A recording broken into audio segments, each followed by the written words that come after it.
Yo, what is up? Welcome back to my YouTube channel. I'm Carlos Harris, and as you can see by the title, we're going to be talking about how I fixed my credit and just being transparent with you guys. I'm no credit expert. I'm just giving you the ins and outs of how I was able to get my credit back up to a 750 that originally it started out at a 566. I know 566 is extremely low. If your credit score is low, you do still have a chance to get it back into good standing. So don't think that life is over, because I've seen a lot of comments on my previous videos of people who really get discouraged about their credit being low. But these are the steps that I personally took to get my credit back on track. Let's start off by how I got in this situation in the first place. So I talked about a little bit of the credit cards that I opened up in college, which I got a Bank of America card that I made late payments on continuously in college, or just like paid the minimum on it, which got me, negative marks on my credit report. I also talked about, like, in college, I lived with a person, or I had a person move in with me. They didn't pay their rent. I ended up spending that portion of the rent and not being able to have it. So I got behind in late payments and ended up owing a apartment complex money, which that's probably one of the toughest things to have on your credit report, because when you're trying to rent from other, apartment complexes, that stuff is on there as like a super negative mark. It's not an eviction or anything like that, but it's something that negatively impacts your credit score, which is probably why my credit score was like 566.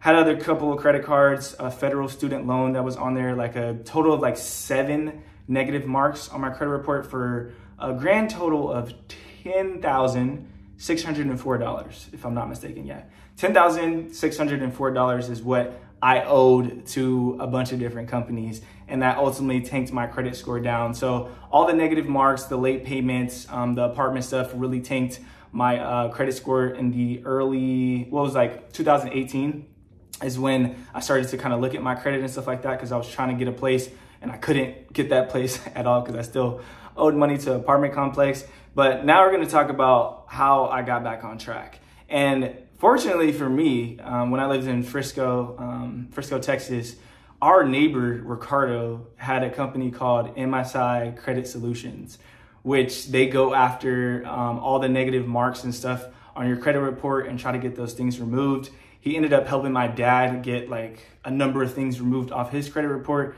and my dad told me about it. So I invested my money to hire his company to go after all the negative stuff that I had on my credit report to get me back in some type of, good standing. Because personally, you can go after all the creditors and stuff yourself to challenge the validity of all the negative marks that are on there and make sure they took the right steps and have the right paperwork to go do that for you.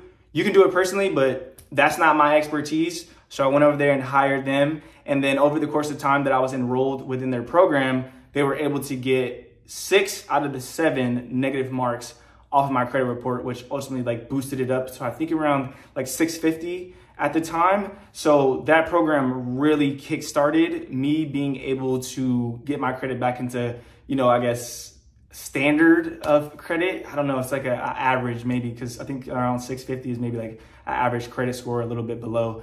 Whatever it is, I didn't have a 566 anymore. And if you guys want to check them out, you can click the link below. They'll give you a free consultation and give you the rundown of how all their services work. But that ultimately kickstarted my journey to getting back into good graces as far as credit. Also, a fact that I want to let you guys know is I think a lot of people probably get dragged into this because they think if they have a collection on their actual credit report, if they pay it, then it's going to get removed and their score is going to go up. And that's not actually the truth. So if you pay a collection, you're basically admitting guilt and saying, here, I owe this, and it's going to stay on your credit report. It's not going to get removed, and it's not going to affect your score at all. It's actually going to stay on there, and it's kind of a waste of money. So say, for instance, I paid that $10.6 thousand, and it doesn't come off my credit report. My score is not going to go up, and then I'm out $10.6 thousand, and I get nothing from it. So that's a fact that I do want to share with you guys. If you have a collection on your report, do not pay it unless you call the creditor and have a phone conversation that is recorded by them that you can have on file that says, hey, if I pay this debt, will you guys remove this from my credit report? And don't let them twist the words and say, hey, we'll mark it as a paid collections and it'll say paid in full for you guys. Don't accept that. If they don't say, hey, we'll remove it from your credit report, do not go ahead and pay. It's not gonna do anything for your credit score. It's not gonna keep tanking it at all. It's already on your credit report. So I just want to share that fact with you guys that I do know for sure. So if that ever happens, make sure that you go about it the right way. Another thing that really helped me was getting on Credit Karma and using the credit card solution tool that they have on there to suggest what credit cards that you should get, or you have like a good chance of getting approved for it. Credit Karma to me doesn't give a accurate credit score, so I don't use it for that aspect. But one thing that I will say, if you guys are looking to get a card and you know the approval odds for it, I would definitely use Credit Karma for that, because they suggested me the Capital One Platinum card, which it's kind of like a second chance card in my opinion, because for as low as my credit was, I couldn't really get anything else besides that. I started off with like a $500 limit on that. And then over the course of time, I think maybe after like 6 months of consistent payments, they offered me kind of a increase in credit. You can choose to increase it, or if not, if you don't need it, you don't have to, because you could find yourself, you know, in more and more debt that way. But that ultimately helped me get back on track too, as far as making payments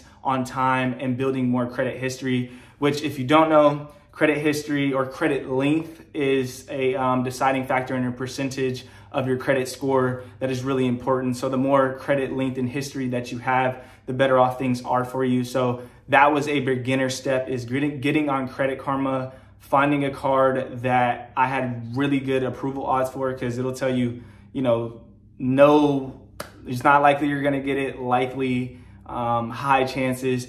Go with the high chances, because the likely, you have to understand, if you apply for that credit card and then you don't get it, it's gonna negatively affect you. So just choose the one that has like the highest odds for you. And for me, it was the Capital One Platinum card, which I still use to this day. I think the credit limit is up to like $6,000 or $7,000. So I started off at 500 and then I got back up to 7,000, but I had to, you know, do that over a course of time. It just didn't happen overnight. I think people kind of get discouraged because they don't understand why it takes such of a little thing to negatively affect your credit score, and it sits there and takes it down, you know, 50 points, and why it takes so long to get back to where you can be in, you know, good graces with the credit gods that are out there. But it's literally just a time game, and you have to just play the game over and over and over. So it just takes time, it takes effort in combination with getting some stuff off of your report. Like I said, you have every right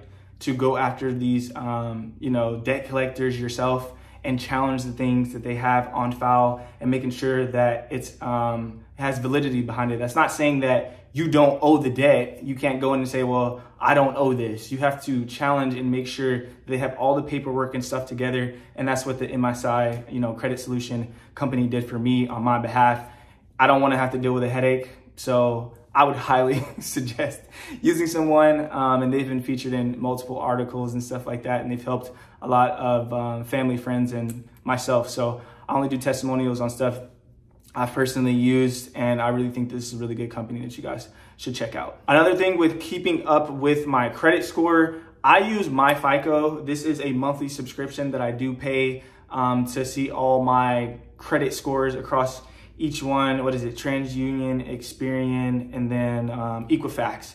So I can see every 3 months what my credit score is, or if I want to buy one on a monthly basis, I can see, you know, the back and forth and see what my credit score is actually progressing or digressing, whatever it is, and see the negative marks if I have any collections and stuff like that. So if you guys are looking to build your credit and get back to a good place and be able to track it, MyFICO is something that I use. Again, it is a monthly subscription. There's other places that you can go, but this is the most accurate that I've seen, outside of maybe another one that I was recommended, but I don't know the name of it off of the top of my head. But this is how I track my credit score, stay on top of things. And it's really, really accurate with a lot of the companies who pull your credit score and stuff like that. So definitely look into that if you're trying to just track your progress over the course of times where you're getting those negative marks off and stuff like that. You're making your payments on time and getting back on track to getting your credit score back to a good standing. Again, just closing this out, I do want to keep reiterating,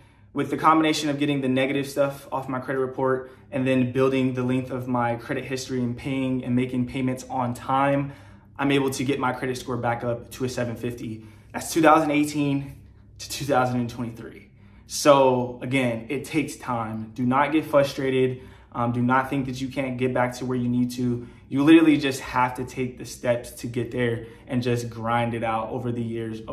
And don't put yourself in situations to where you're using your credit utilization up to 95% each month or anything like super high, because that's gonna affect your credit score too. Keep your utilization down to 20 to 30%. Make sure you're paying those things off and you should be perfectly fine.